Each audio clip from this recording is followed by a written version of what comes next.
اگر کوئی آدمی زیارت کے لیے میقات سے باہر گیا ہے، یعنی مدینے گیا یا طائف گیا، احرام نہیں باندھا، دم پڑ گئی، عمرہ بھی کرے گا، دم بھی دے گا۔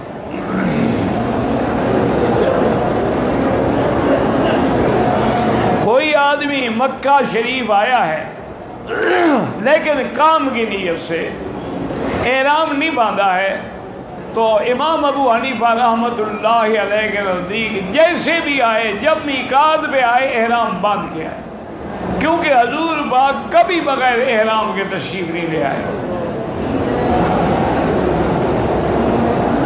اگر احرام کی حالت میں سردی پڑ جائے تو کپڑا ڈال سکتے، کوشش کریں کہ سر پہ کپڑا نہ آئے، باقی بدن پہ کمبل ڈال دیں۔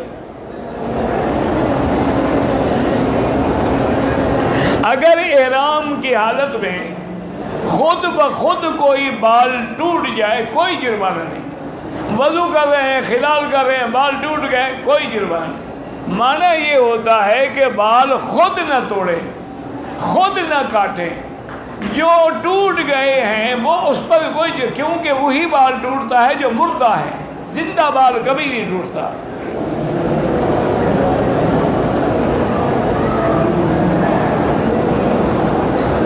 میں آیا ریاض سے بغیر احرام کے، پھر میں نے عمرہ مسجد عائشہ سے کیا اور دم بھی دے دیا، ٹھیک ہو گیا۔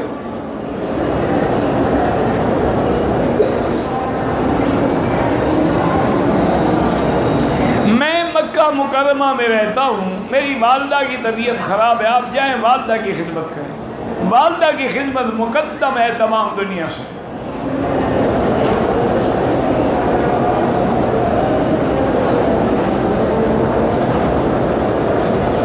میرا بھائی وہ نام کا مجھے پتہ نہیں ہے، اس کو بس وہ کتابوں میں بھی وہ کستوری والا بزرگ لکھا گیا ہے۔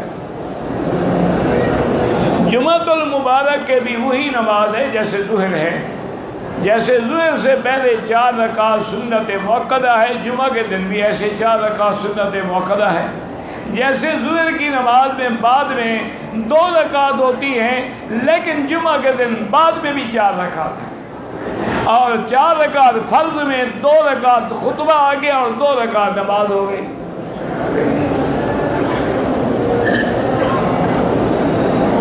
یہ ساری چیزیں جو ہے نا جو بتا رہا ہوں میں، عرض کر رہا ہوں حضور کا حکم ہے نا، حضور نے ایسے پڑھی۔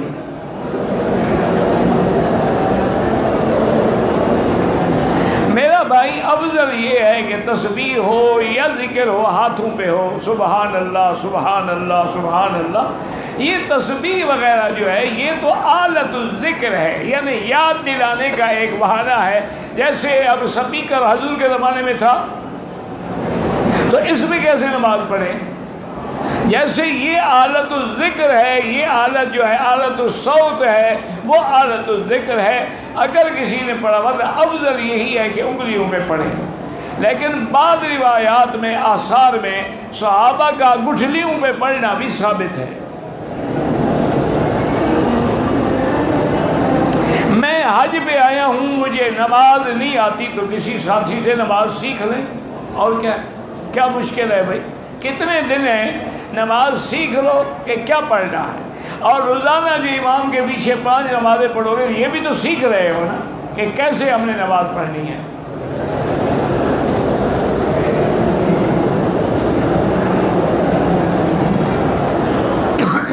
کہتا ہے جی میں نے عمرہ کیا، بال کاٹنے سے پہلے میں باتھ روم میں گیا اور صابن لگایا، اگر آپ نے صابن لگا کے فوراً دھو ڈالا تو 5-4 ریال خیرات کر دیں۔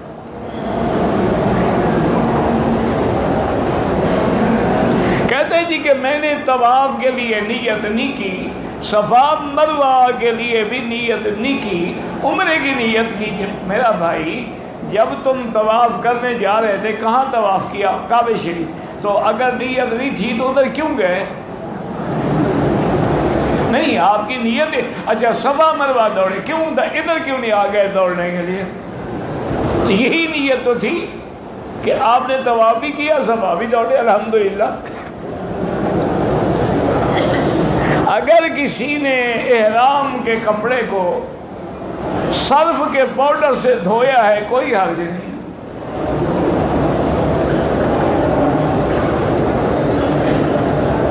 میرا بھائی گزارش یہ ہے کہ بریلوی یا دیوبندی اچھی طرح سمجھو، بریلی ایک جگہ کا نام، دیوبند بھی ایک جگہ کا نام، یہ کسی مذہب کا نام نہیں ہے۔ جو لوگ بریلی میں رہتے تھے وہ بریلوی کہلائے، دیوبند میں رہتے تھے دیوبندی کہلائے۔ اچھا، اسی طرح جن لوگوں نے بریلی کے علماء سے پڑھا وہ بریلوی کا فکر ہو گیا، جنہوں نے دیوبند کے علماء سے پڑھا وہ دیوبند کا فکر ہو گیا۔ اصل بات ہم نے بریلی یا دیوبندی نہیں دیکھنی ہے، یہ دیکھنی ہے کہ کیا وہ بدعت تو نہیں کرتا، کیا وہ میلاد تو نہیں مناتا، کیا وہ قبروں پہ سجدہ تو نہیں کرتا، کیا وہ 11ویں شریف کا دودھ تو نہیں پیتا، کیا وہ کھانے پہ ختم صغیر ختم کبیر تو نہیں پڑھتا۔ ایسے بدعتی کے پیچھے نماز نہیں ہوتی۔ حضور پاک کی حدیث ہے، من وقر صاحب بدعت فقد اعان علی ہدم الاسلام، جس آدمی نے بدعتی کی عزت کی اس نے دین اسلام کو گرا دیا۔ حتیٰ کہ اسی طرح حدیث مبارک میں ہے، آپ نے فرمایا کہ المدینہ حرم، میرا مدینہ جو ہے یہ بھی حرم ہے۔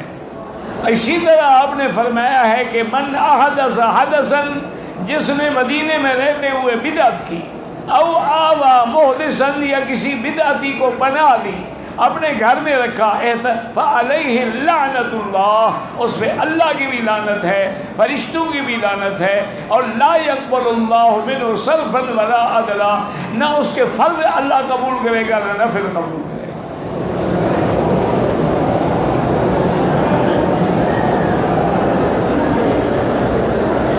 کئی اب دیکھیں نا، کئی دیوبندی بھی بھٹک گئے، تو اس لیے اس لفظ کو نہ پکڑیں، دیکھیں کہ کس عقیدے پہ عمل کر رہا ہے۔ اگر وہ حضور کی سنت کے تابع ہے الحمدللہ، اگر وہ بدعات میں گھرا ہوا ہے اس سے بچے۔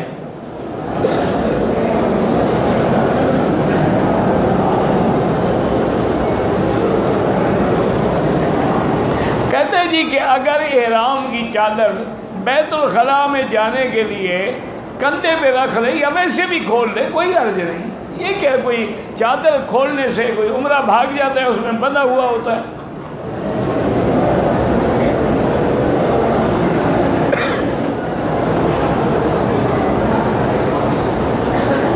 ہم جیزان سے آئے ہیں بغیر احرام، ہاں جلدی جلدی اگر آپ عمرہ کر لیں پھر دم نہیں پڑے گا، لیکن عمرہ میقات سے ہو۔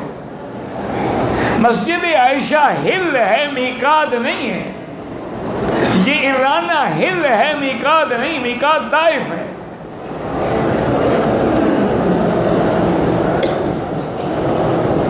کہتے جی کہ اگر ایک ہاتھ میں قرآن ہے اور دوسرے ہاتھ میں جوتی پکڑی ہو، تو کوئی ایک ہاتھ میں قرآن اگر جوتی والا تھیلا پکڑا تو کوئی حرج نہیں، ہاں اسی کو جوتی کے سے ملا کے نہ پکڑیں، اس تھیلے میں قرآن نہ ڈالیں جس میں جوتیاں ڈالتے ہو۔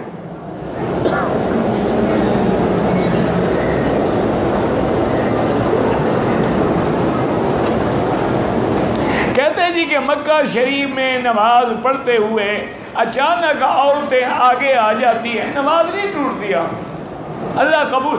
ہاں ایک مثلا ہم عشاء پڑھ رہے ہیں، اب عورت بھی عشاء پڑھ رہی ہے اور وہ آگے ہے تو نماز نہیں ہوگی، یا دائیں بائیں محاذات پہ ہے تو نماز نہیں ہوگی۔ لیکن یہ مسئلہ جو ہے نا امام ابو حنیفہ کے نزدیک ہے، باقی ائمہ کے نزدیک گنجائش ہے۔ اور یہ آپ کو پتہ ہے کہ یہاں اتنا رش ہے، اتنا ازدحام ہے، اتنا مجبوریاں ہیں کہ پتہ ہی نہیں لگتا، ابھی سلام پھیرتے پھر پتہ لگتا ہے سب میں تو عورت بھی بیٹھی تھی۔ آپ کوشش کریں بچنے کی، مثلاً ستون کے پیچھے کھڑے ہو کے نماز پڑھ لی، یا اپنا تھیلا آگے رکھ لیا، وہ آپ کا سترہ بن گیا، تو اپنی طرف سے کوشش کریں، لیکن اس کے باوجود بھی اگر ہو جائے پھر اللہ قبول کرے۔ عصر اور مغرب کے درمیان میں کوئی نماز نہیں، کوئی سنت نفل نہیں، لا صلاۃ بعد العصر حتی تغرب الشمس، جب تک کہ سورج نہ ڈوب جائے۔ لیکن یہاں کے ائمہ کے نزدیک وہ نماز جو ذوات الاسباب ہے، مثلا طواف کیا، وہ کہتے ہیں 2 رکعت پڑھ سکتا ہے۔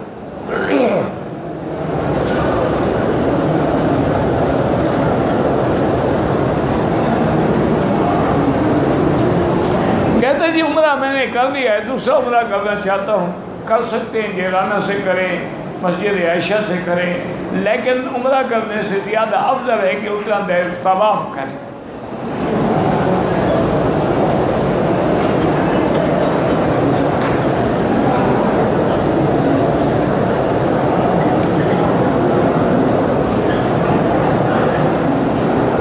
ایک آدمی باہر سے آیا ہے، مدینہ شریف آیا، وہاں سے مکے آیا، عمرہ کیا، اور اب مکے میں مقیم ہو گیا، وہ 8 دن حج کو احرام مکے سے باندھے گا، جہاں بھی مکے میں ہے، ہوٹل میں ہے، جہاں بھی ہے، پورا مکہ جو ہے وہ حرم ہے، کسی میقات میں نہیں جانا ہے، کیونکہ حدیث میں ہے کہ آل مکہ من مکہ، یعنی حج کی نیت سب مکے سے کریں گے۔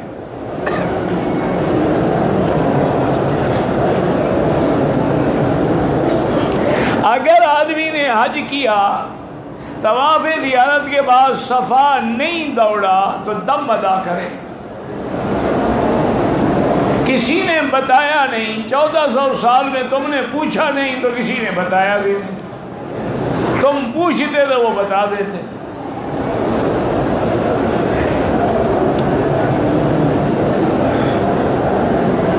اگر کسی انسان کو بواسیر کی بیماری ہے اور اس کی بلیڈنگ ہوتی رہتی ہے تو وہ پیڈ باندھ کے ہر نماز کے لیے نیا وضو کرے۔ مغرب کو جو وضو کرے گا وہ عشاء تک کافی ہے، نماز پڑھے، نفل پڑھے، طواف کرے، ہر چیز کرے، پھر عشاء کا وقت شروع ہوگا تو نیا وضو کرے۔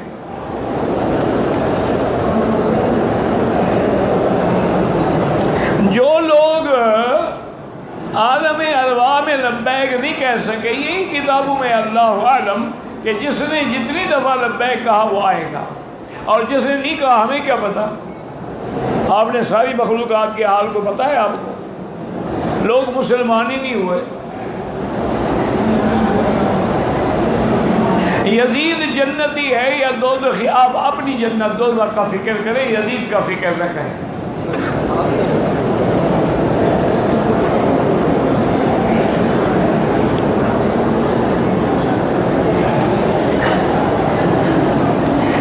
جی کہ ہمارے ایک پیر ہیں، انہوں نے ایک مسئلہ بتایا ہے کہ جس آدمی کو طواف کی دعائیں نہیں آتی ہیں وہ طواف کے دوران وہابیوں کو اور دیوبندیوں کو گالیاں دیتا رہے، طواف ہو جائے۔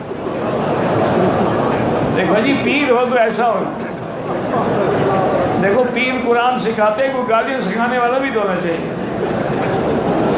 انا للہ و انا الیہ راجعون۔ دعا کرو اگر وہ پیر صاحب زندہ ہے اللہ ان کو ہدایت، وہ گالیاں دیں لیکن ہم دعا کریں۔ حضور کو بھی کافروں نے پتھر مارے لیکن حضور نے دعا کی، اللہم اہد قومی فانہم لا یعلمون۔ پہلے تم یہ تو بتاؤ کہ صاحب کے طواف کے مطاف کے اندر کسی کو ویسے بھی گالی دینا جائز ہے؟ اللہ ہدایت دے، اور کیا کرے۔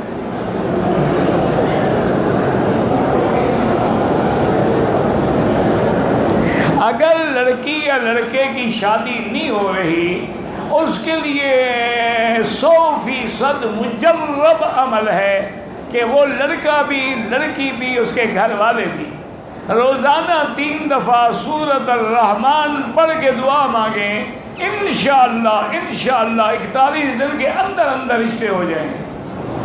اول آخر درود شریف اور اس کے بعد 3 دفعہ سورۃ الرحمن۔ الرحمن جو ہے یہ عرائس القرآن ہے، مفسرین نے لکھا ہے کہ یہ قرآن کی گویا دلہن ہے۔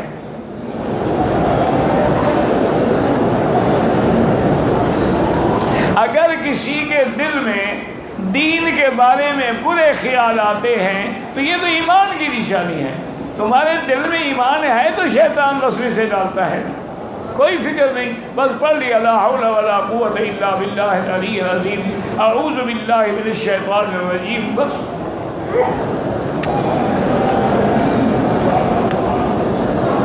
یہ تو ایک یہودی نے سیدنا ابو بکر سے پوچھا تھا کہ حضرت صدیق آپ کے مسلمان نماز پڑھتے ہیں تو نماز میں بھی ان کو گندے گندے خیالات آتے ہیں، لیکن ہم یہودی لوگوں کی عبادت کرتے ہیں ہمیں کوئی غلط خیال آتا ہی نہیں ہے، اس کی کیا وجہ ہے؟ آپ نے فرمایا مجھے یہ بتاؤ، اگر ایک گھر میں 2 کمرے ہیں، ایک کمرے میں زیور ہے، دولت ہے، پیسہ ہے، ایک کمرہ خالی ہے، تو ڈاکو کہاں ڈاکہ ڈالے گا؟ انہوں نے کہا جی جہاں پیسے ہیں وہاں ڈاکہ ڈالے گا۔ انہوں نے تمہارے دل ایمان سے خالی ہیں، شیطان کو محنت کرنے کی ضرورت ہی نہیں ہے۔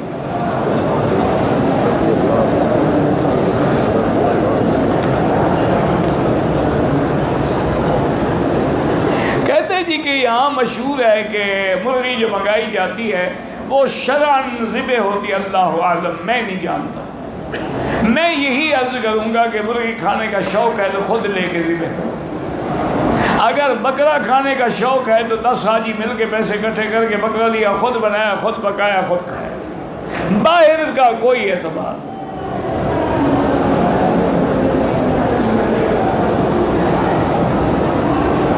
اگر ایک آدمی تمتع حج کر رہا ہے، قربانی کے پیسے نہیں ہیں، کوئی عرض نہیں، یکم 2 یا اب جیسے اب 2 3 ہو گئی ہے، 3 روزے ابھی رکھ لو، 7 روزے حج کے بعد۔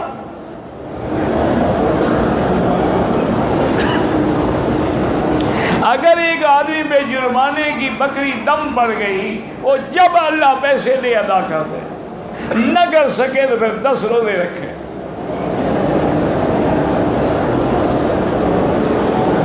بہرحال ذوالحجہ کا چاند نظر آ گیا ہے، افضل یہ ہے کہ جنہوں نے بکری رکھنی ہے وہ اپنے ناخن واخن حجامت نہ کریں، افضل یہ ہے، اگر کر نہیں تو کوئی مسئلہ نہیں۔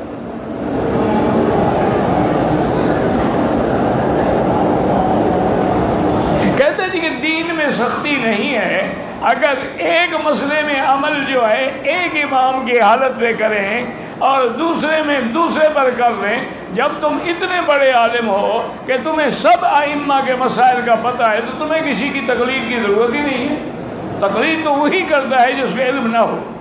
تم ماشاءاللہ اس امام کی حدیث بھی جانتے ہو، اس امام کی حدیث بھی جانتے ہو، خود مجتہد بنو۔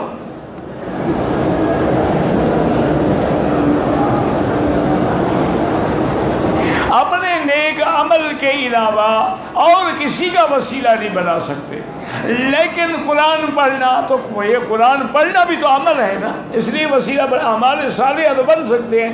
مدینہ منورہ میں حاضری دینا، مدینہ کی مسجد میں حاضری دینا، یہ بھی تو عمل صالح ہے، عمل وسیلہ بن سکتا ہے، ذات نہیں بن سکتی۔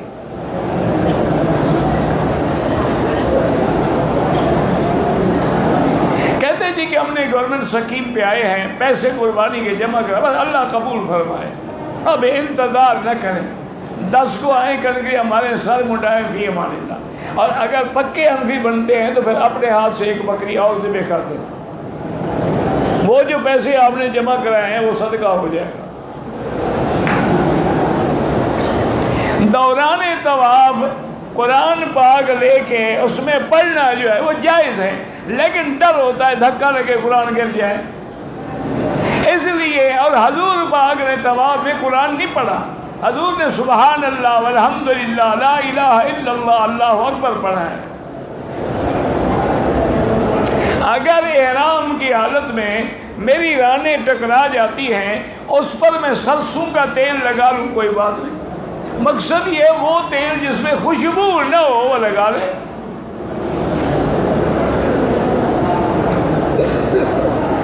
طواف الوداع اگر نہیں ہوگا دم پڑ جائے گی، تھکاوٹ ہوگی، آرام کر لو، 2 گھنٹے کے بعد کر لو۔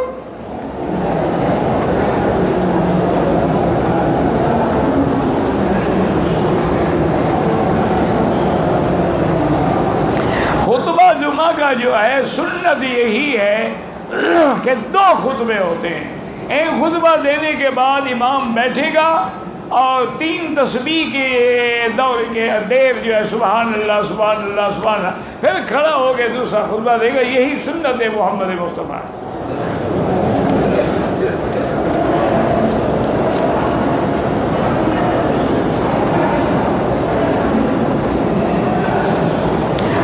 عرفات پہنچنے کا نام حج ہے، لیکن کافر پہنچ جائے اس کا بھی حج ہو جائے گا،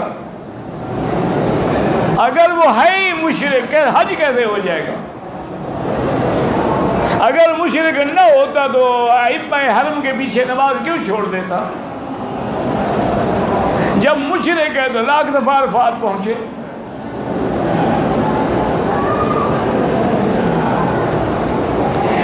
وضو کرنے کے بعد اگر کسی نے شیشہ یعنی آئینہ دیکھا کوئی حرج نہیں، وضو نہیں ٹوٹتا. اپنے آپ کو دیکھے، عورتوں کو نہ دیکھتا رہے.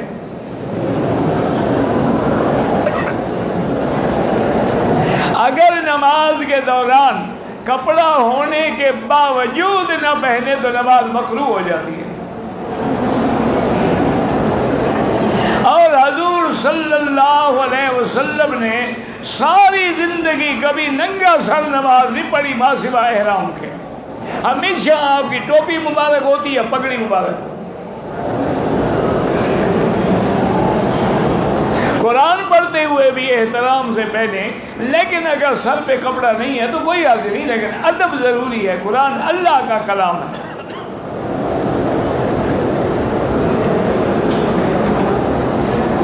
اگر کوئی آدمی احرام کی حالت میں ابھی اس نے کنکری نہیں ماری، بکری ذبح نہیں کی، لیکن آ کے طواف زیارت کر لیا، وہ جائز ہے. وہ کوئی بن، کیونکہ طواف زیارت ترتیب میں نہیں ہے.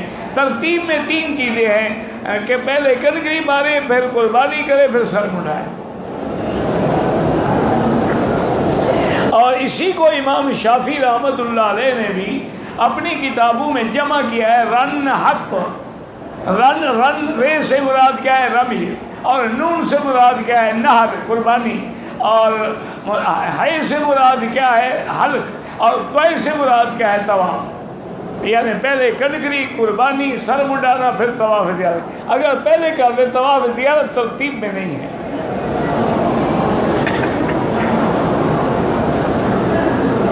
میرا بھائی جو لوگ مقیم ہیں اگر وہ بھی وہاں مسجد میں پہنچ جائیں امام کے ساتھ پڑھ لیں، اپنے اپنے خیمے میں پڑھیں، تو حنفی مسلک یہی ہے کہ مقیم پوری پڑھے گا، مسافر قصر پڑھے گا.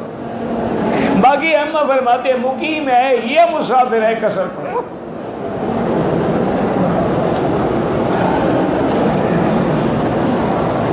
روضہ اقدس میں مدینے صلی اللہ علیہ وسلم کے بیٹھیے پیچھے جو چبوترا آیا ہے، حضور یہاں اصحاب صفہ بیٹھتے تھے، یعنی غریب صحابہ جن کے پاس گھر نہیں تھا، ٹھکانہ نہیں تھا، اسی جگہ ہوتے تھے.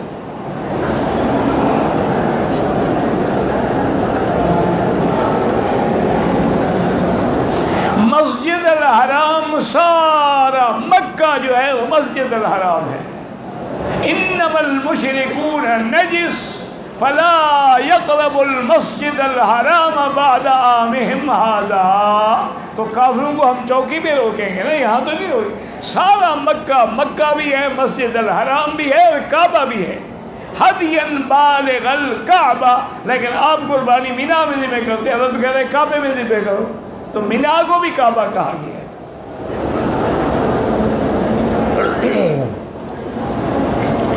افضل یہ ہے کہ اب کوئی حجامت وجامت نہ بنائے. اگر بنا لی تو کوئی نعوذ باللہ کفر نہیں ہے. اگر دم پڑ گئی ہے تو جب اللہ توفیق دے بکری ذبح کر کے مکے کے غریبوں کو تقسیم کرے. اگر ہم آج عمرہ کریں وہ بھی جائز ہے، لیکن افضل یہ ہے کہ طواف کریں. یاد رکھیں کہ عمرہ جو ہے نا 8، 9، 10، 11، 12، 13 ان 5 دنوں میں منع ہے، باقی سارا سال جائز. جو لوگ فوت ہو گئے ہیں، ماں ہے، باپ ہے، ان کے لیے عمرہ کر سکتے ہیں، لیکن ایک کے لیے ایک. اگر ایک آدمی جدے سے مکے آیا، کوئی احرام کی ضرورت نہیں. ویسے اس نے مسجد عائشہ سے عمرہ کیا، اللہ ثواب دے، ورنہ ضروری نہیں ہے.